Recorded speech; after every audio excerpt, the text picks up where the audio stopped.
Hello friends, welcome back to my channel easy Excel Gyan. आज की इस वीडियो में हम बात करने वाले हैं नेशनल रिक्रूटमेंट एजेंसी, जिसकी कैबिनेट के द्वारा मंजूरी मिली है आज, जिसमें से कॉमन एलिजिबिलिटी टेस्ट के जरिए आरआरबी, एसएससी और आईबीपीएफ की जो अलग अलग संस्थाएं यानी रिक्रूटमेंट एजेंसियों के द्वारा जॉब वैकेंसी के लिए ऑनलाइन एग्जाम होते थे, उन सबको तीनों को मर्ज करके एक एनआरए कॉमन एलिजिबिलिटी टेस्ट के रूप में लिया जाएगा। यानी इफ एनआरए यानी नेशनल रिक्रूटमेंट एजेंसी को क्यों अप्रूवल दिया गया और क्यों कॉमन एलिजिबिलिटी टेस्ट को लागू किया गया और इन तीनों अलग अलग रिक्रूटमेंट एजेंसियों के जरिए एक ही काम क्यों किया जा रहा है, ये हम सारी चीज़ें इसमें जानेंगे।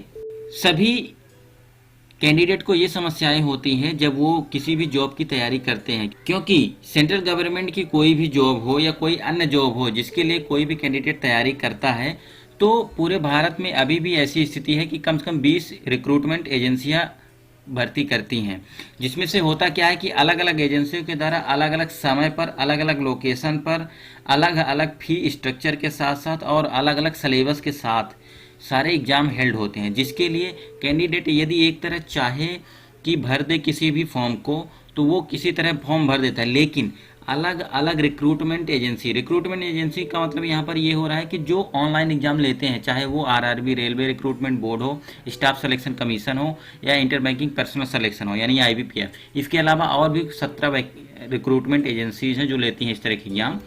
यदि उन लोगों में फॉर्म भर देते हैं तो भी डेट्स के इशू आ जाते हैं। एग्जाम सेंटर किसी अन्य लोकेशन या किसी दूसरे जिलों में होते हैं जहां पर लोगों के आने और जाने का खर्च, इसके अलावा फॉर्म की फीस का खर्च वहन करना एक बहुत बड़ी समस्या होती है।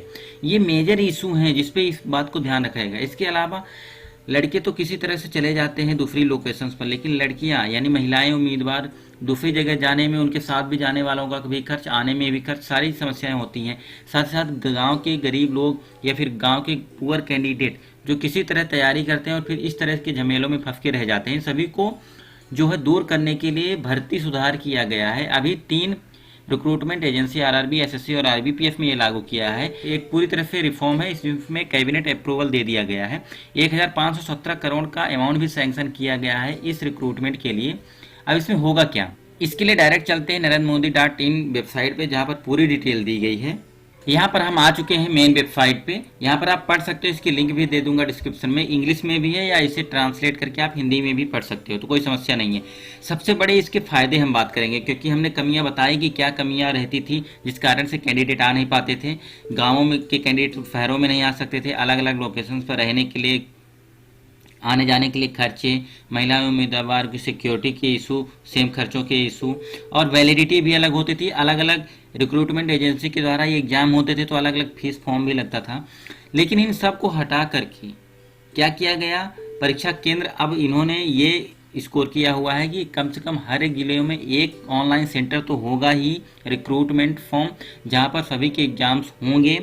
और ये सीईटी कॉमन एंट्रेंस टेस्ट के जरिए होगा। तो होगा क्या, ग्रुप बी और सी जो नॉन टेक्निकल हैं, इसमें जो कवर होंगे, नॉन टेक्निकल कवर होंगे, वो उन सभी के एग्जाम होंगे। और सीईटी के जरिए जो एग्जाम होंगे, रिजल्ट घोषित होने के दिन से अगले 3 साल के लिए वो आपके मार्क्स जो है एलिजिबल रहेंगे। तो ये एक बहुत बड़ा फायदा होगा कि अगले 3 साल के लिए आपको अलग अलग रिक्रूटमेंट में जो है एग्जाम देने की जरूरत नहीं पड़ेगी। तो ये क्या है कि कोई भी जो कैंडिडेट बहुत कमजोर है उनके लिए बहुत ही अच्छा रहेगा। इसके अलावा जो 3 साल के लिए रहेगा तो अलग अलग फॉर्म में आप जो है अप्लाई भी कर सकते हो इन 3 साल के लिए। इसके अलावा जो स्टैंडर्ड टेस्टिंग की है, सीईटी जो है अलग अलग लेवल पर भी एग्जाम लेगा, ग्रेजुएट लेवल पर अलग लेगा, हायर सेकेंडरी 12th के लिए अलग और 10th के लिए अलग लेगा। इसमें नॉन टेक्निकल पोस्ट के लिए ही होगा, जैसा कि यहाँ पर पूरा बताया गया है, इसे आप पढ़ भी सकते हो। ये जो सीईटी उपलब्ध होगा यानी कॉमन एंट्रेंस टेस्ट उपलब्ध होगा, ये अलग अलग लैंग्वेज पर होगा, अभी लगभग 12 भाषाओं में होगा, जो कि अलग अलग क्षेत्रों के कैंडिडेट इस पे दे सकते हैं। इस पे क्या है, सीईटी जैसे ही दे देंगे आप तो एक एलिजिबल हो जाएंगे आप किसी भी अन्य पोस्ट के लिए। जैसे कि सीईटी देने के बाद आप अलग अलग पोस्ट के लिए अप्लाई करेंगे तो उनमें फिजिकल टेस्ट या मेडिकल टेस्ट जो होंगे वो डायरेक्टली होंगे, उसके बाद डायरेक्ट आपका रिक्रूटमेंट होगा। तो इसमें अलग अलग प्रक्रियाओं से बच जाएंगे, अलग अलग फीस की प्रोसेसिंग से बच जाएंगे, ये सारी समस्याओं से रिड्यूस होंगे।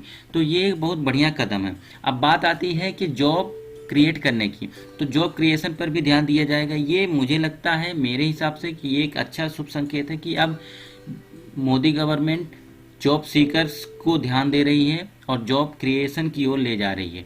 इस पे कई सारे सैंक्शंस हुए हैं, अमाउंट यहाँ पर देख सकते हैं, पूरी डिटेल आप पढ़ सकते हो यहाँ पर और भी डिटेल के साथ। इसी तरह की उपयोगी एवं महत्वपूर्ण जानकारी के लिए हमारे चैनल के साथ जुड़े रहें। आपका क्या इस पे ओवरव्यू है, आप हमें कमेंट करके जरूर बताएं।